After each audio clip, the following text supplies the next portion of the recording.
Mississippi. It's Big Boy Rabbit with Mississippi Milsurf out in East Central Mississippi. We take those out so I'm not so loud. We're down here filming a bunch of sets, and I wanted to stop to tell y'all a little story that happened to me back last February. So almost a year ago now is when it happened.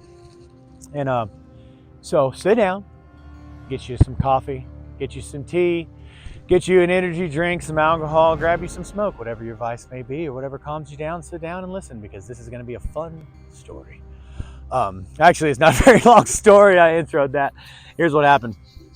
One night I'm laying down about 11, 12 o'clock at night. I mean, definitely 12 o'clock. It was real middle of the night, kind of real dark.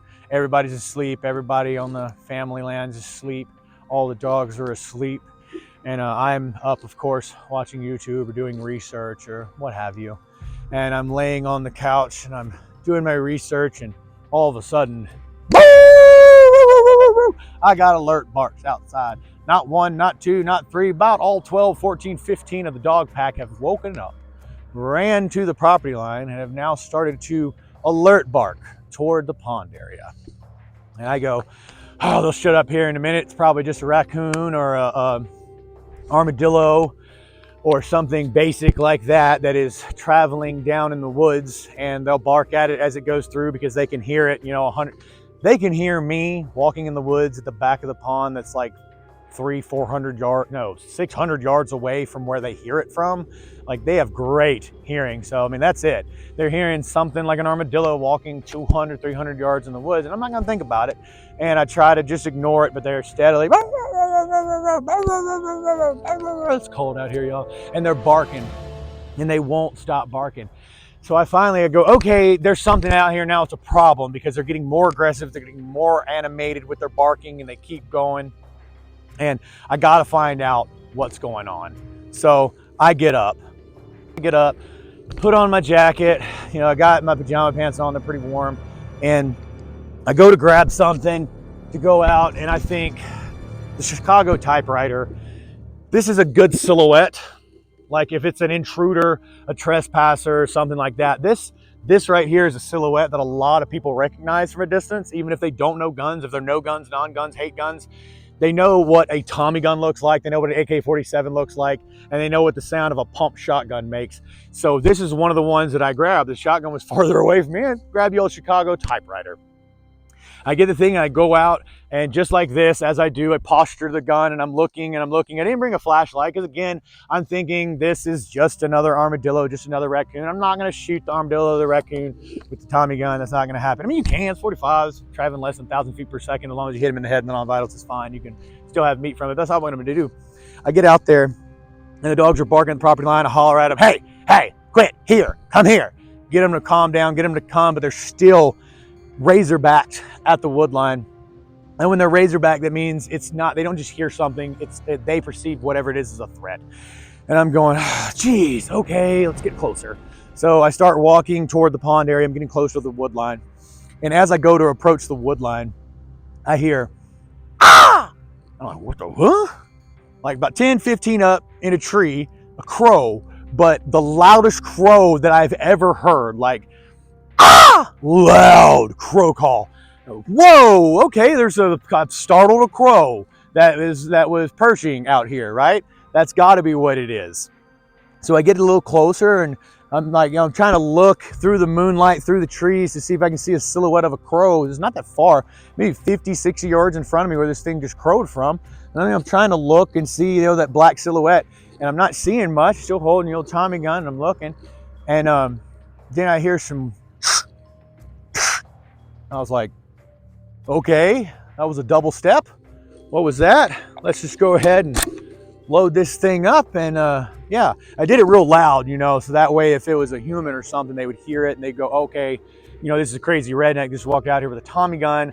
I probably need to not be trespassing, whatever it was on my property. They wanted to steal some scrap metal or whatever. It's not worth it. Let's go. That's not what happened. It was again. And I'm going, huh. And I go to start leveling the old Tommy gun off. And I'm like, okay, there's something going on. I'm starting to get ready to point at a threat because it's not far, 50, 60 yards in front of me. And then it breaks. It breaks. It turns, and I hear boom, boom, boom. I mean, thundering, bipedal, boom, boom, boom. Big wide gate. And I'm going, whoa. And I went, you better get. And as soon as I did that, the thing that's running goes, ah, ah. And I'm like, oh, what? And then I see it as it jumps across the fire lane that we have. That's a good 100 yards down now. I see it jump the fire lane. The fire lane's about 50 yards wide. It jumps the fire lane. It is huge. This thing is massive. This is not a person. A person would be, in here. This thing was 12, 15, and I'm going to overestimate, probably 8, 10 foot tall. It was way taller than a human. And here's the thing. This is the instance that I realized it was not a human. When it cleared that fire break, all right, it cleared 50 yards. It went boom, boom, boom, jump, boom, and it landed on the other side of that fire break. There isn't a human that is 10 foot tall, that is this freaking wide, solid blue as at night, so of course it was black to me, but jumping 50 yards landed. As soon as the thing landed, I realized what was going on, and it clicked with me. That's a raven mocker. Well, I immediately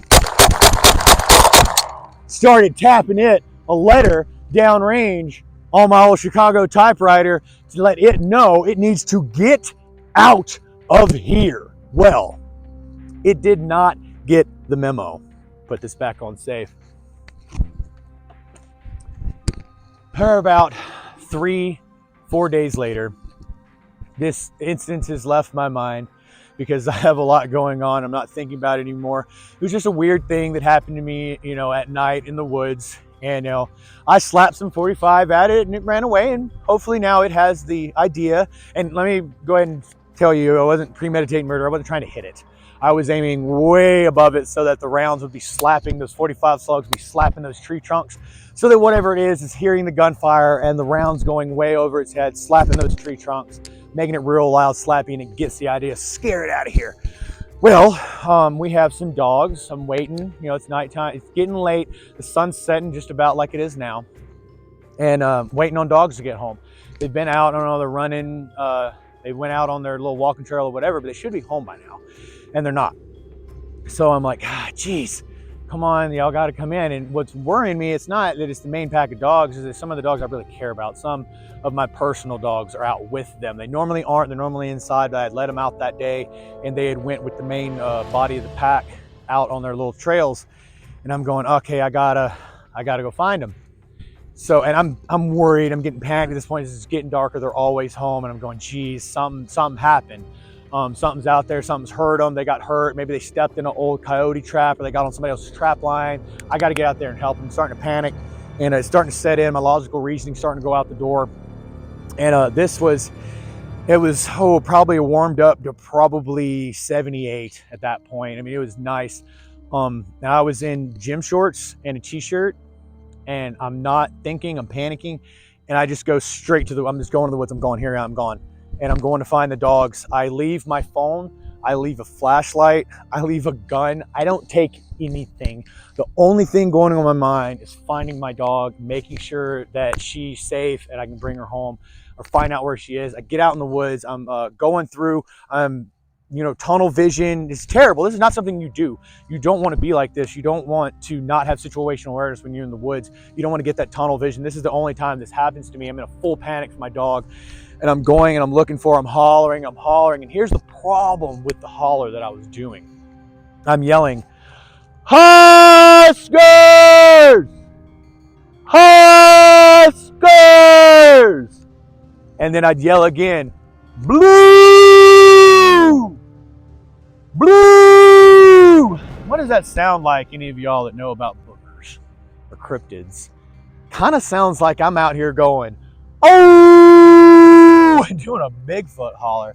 Not what's going through my head. I'm calling my dogs names. I'm panicking. I need to find them. I am now 6-7 miles into the woods. We're deep woods, all right? There's no one that lives around me. I am penetrating deep in the heart of these woods. and the sun has set. I now have 30 minutes of light left. I have 30 minutes of light. I have 7 miles to get back. I make the decision now. If I don't stop where I am not going to be able to find my way out. It's going to be too dark. Because I didn't have a flashlight, I didn't have a phone, I didn't have my radio, I had nothing. I had no weapon, no knife. I was in gym shorts and a t-shirt, panicking, looking for my dog and hollering for him. So I finally make the decision, I gotta stop, I gotta turn around. I mean, they could already be back at the house and no one could call me and tell me because I have no phone. If I get hurt out here, I don't have a radio, I don't have my beacon, I don't have a cell phone, I have no way to get help. None of my dogs are with me. If I get hurt, I need to leave. So I stop. I have 30 minutes to get 7 miles back. I gotta move. When I stop and I go to turn, in the corner of my eye, I see something, a black silhouette step to a tree. And I thought, oh, is that one of my dogs? And I turned to look. No, that was not one of my dogs. It was a good 10 to 12 feet up. This time I saw it clear as day. Big, lumbering, solid black. There was enough light. I still had color vision. It's solid black. And it almost looked like a ghillie suit, but I think it was feathers. And I just see it. Just like the Patterson-Gimlin film, swinging its arms, and it turned and looked at me and then stepped down behind a ridge, and I went, that's when it hit. That's when it really hit. I don't have a gun. I don't have a knife. I have no way to defend myself. I have no dogs with me. Crap. 7 miles in the deep woods. No one knows the direction I went. They just know I'm in the woods. They know that I went panicked looking for my dogs. I'm gone. So I start backpedaling. I'm watching where the thing was. I'm watching. And then as I'm watching, I see on the ridge, boom, head pop up. Just the soldiers is staring right at me. And I just backpedal. I'm backpedaling. I'm going, oh crap. And as I'm backpedaling, I feel the short pines enclose me, just like the meme with Homer Simpson. I just slowly back into the pines that are about yay tall. And I just keep backing as they start to enclose. They go around me the whole time. The thing's sitting there looking at me. And as soon as the pine trees get closed, I'm turning, I'm bolting. And I'm doing just like this. The only way I was able to make it back to the house was look straight up at the light fainting from the sky where the trail was open up top. The trees were, I could look straight up, and I'm running full sprint just like this. And as I go to run, I hear boom, boom, boom, boom, boom. Oh no! And I am Usain Bolt. I am going with everything in me, trying to get back to the house because now I believe it's chasing me. I didn't turn around and look. I didn't go to look. All I could hear was something much, much larger than me. Boom, boom, boom, boom. And it was at least keeping pace with me. I could hear it behind me. And as soon as I break around the corner and get back to basically what I feel is my safe space, where I'm close enough that if I scream, people can hear me. If I scream loud enough, the dogs can hear me. As soon as I break that corner in the trail and I get to coming and I start hearing them yelling, rabbit, rabbit, trying to call me home, that's when I stopped hearing the boom, boom, boom. It finally boom, stopped. And I didn't. I did not. I was full,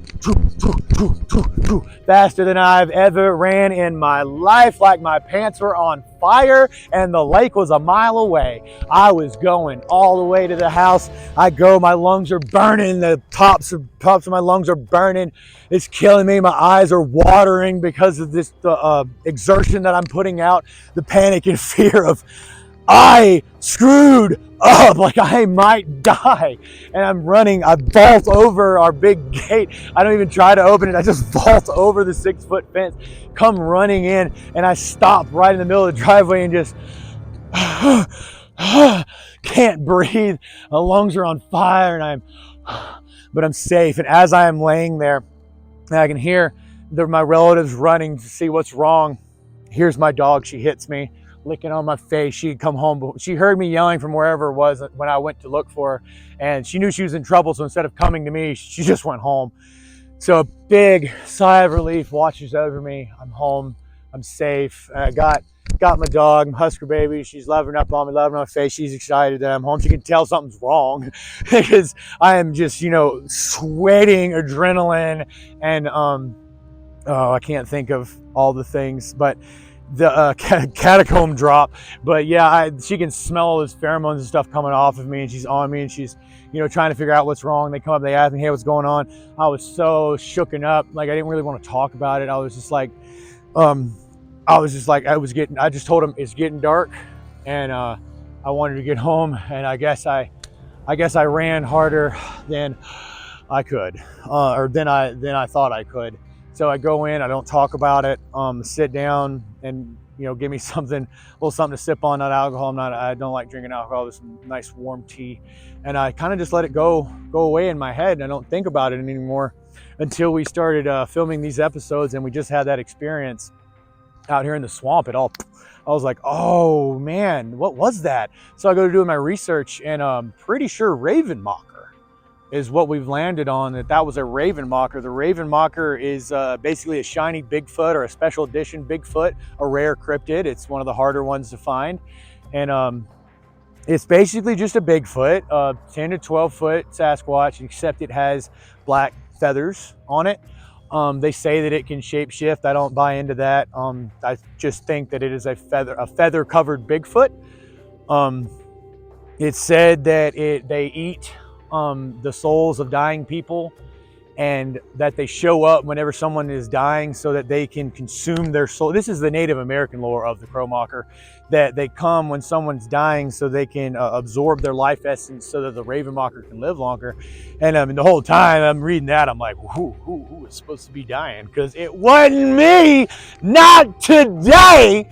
So I don't buy in to that part of it. I do buy into, there was a large bipedal creature chasing me out of the woods, and also had come up a few weeks before that I had engaged. I just knew this had to be the same creature. And if y'all have had an encounter like this out in the woods when you've been out hunting or hiking or camping, if you've been at national park and had a spooky thing happen to you, please let me know down in the comments, because these things that have been happening to me have been getting me really interested in the cryptid world and what's going on, because it's not something that I was really big into before, but actually having these experiences, I gotta try to make sense of it. So please comment down below and like this video if you've had something like that happen, or if you want to hear more about some of these things that have been happening to me in the recent years. And hit that subscribe button if you haven't already, and smash that bell to get more stories like this coming out.